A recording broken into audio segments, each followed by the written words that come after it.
Hi, my ELA3s. I thought that maybe instead of requiring you to change your schedule and make a Zoom meeting, that instead I could make a couple of videos showing you how you can get good grades on the assignments that I have assigned you. So you are actually able to view my screen. I have up Ain't I a Woman by Sojourner Truth. So what I'm going to ask you to do is pause me, actually, and what I want you to do is open up the assignment in Google Classroom. One tab should be our assignment. And then the other, what I want you to do is I want you to open up a brand new Google Doc, and we're going to design that together. So pause me, open up Ain't I a Woman by Sojourner Truth, which you'll find in my Google Classroom, and please also open a blank Google Doc. Okay, so hopefully you have those two tabs open. Let's start with the Google Doc. You should start with a blank one. And what I want you to do is design it so that it looks like what I've done here. So first of all, I want you to title it S.Truth. And then I want you to put your last name. Remember, at any time, if I'm going too fast, pause me, okay? Once you've done that, I then want you to click the share button.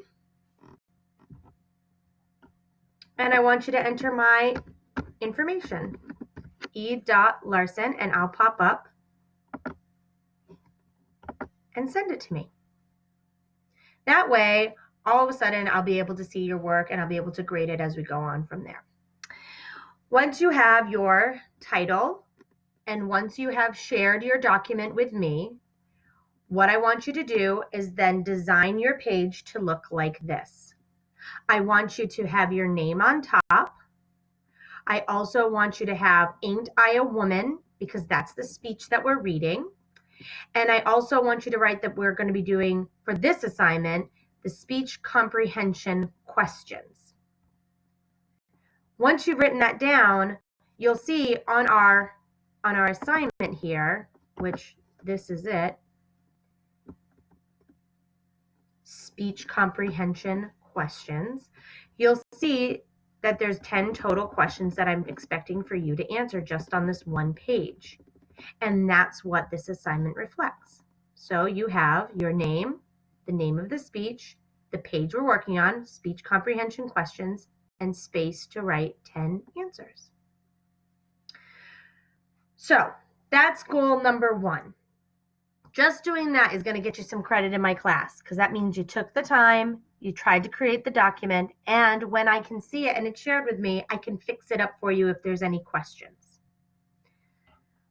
The second step that I want to do today with this one video, because there's going to be a few of them, is I just want to read through the first page of the Ain't I a Woman by Sojourner Truth document. So I want to read the background with you first, and then I want to read the actual speech. And then that's all that you're going to see in this video. The next video I'm going to make, I'm actually going to go through every single question with you and write out the answers with you so that you can mimic what I'm doing and it sticks in your beautiful little brains. All right, let's focus on background.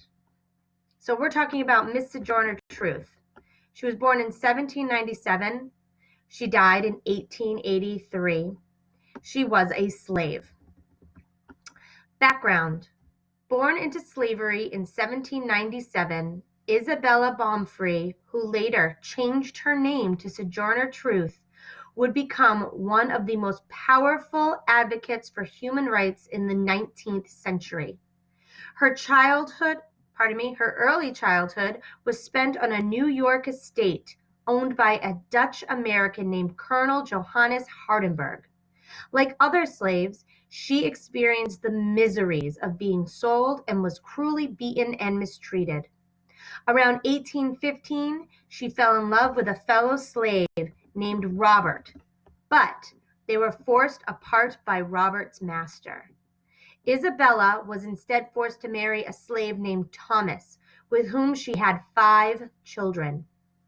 In 1827, after her master failed to honor his promise to free her, or to uphold the New York anti-slavery law of 1827, Isabella ran away, or as she was later informed her master, I did not run away, I walked away by daylight.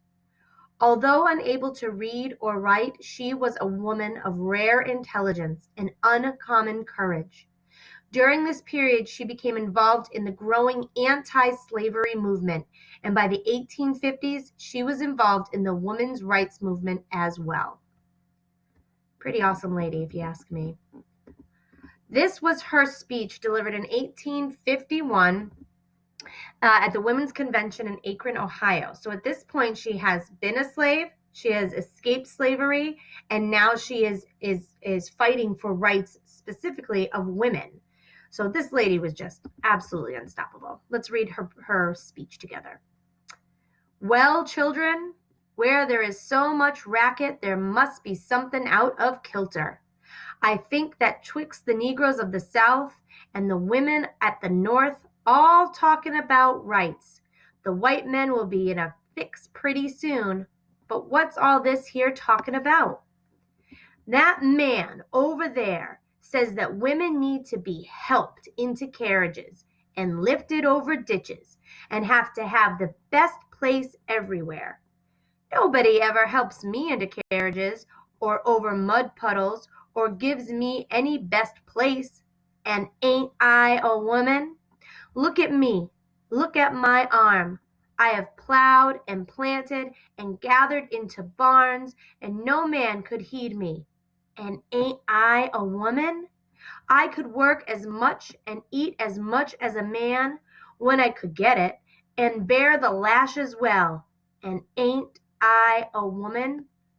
I have borne 13 children and seen most all sold off to slavery.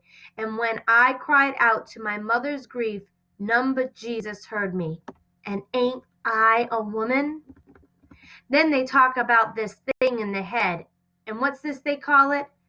Member of the audience whispers, intellect. That's it, honey. What's that got to do with women's rights or Negroes' rights? If my cup won't hold but a pint and yours holds a quart, wouldn't you be mean not to let me have my little half measure full? Then that little man in black there, he says women can't have as much rights as men, 'cause Christ wasn't a woman. Where did your Christ come from? Where did your Christ come from? From God and a woman. Man had nothing to do with him. If the first woman God ever made was strong enough to turn the world upside down all alone, these women together ought to be able to turn it back and get it right side up.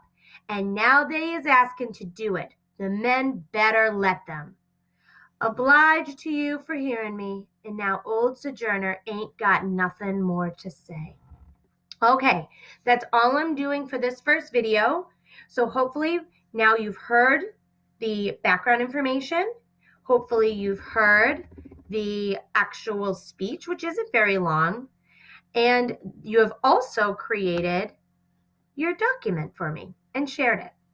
When you've done these things, if you want to continue, the next video that's coming is going to be actually completing the comprehension questions. All right, I miss you. Email me if you have any questions.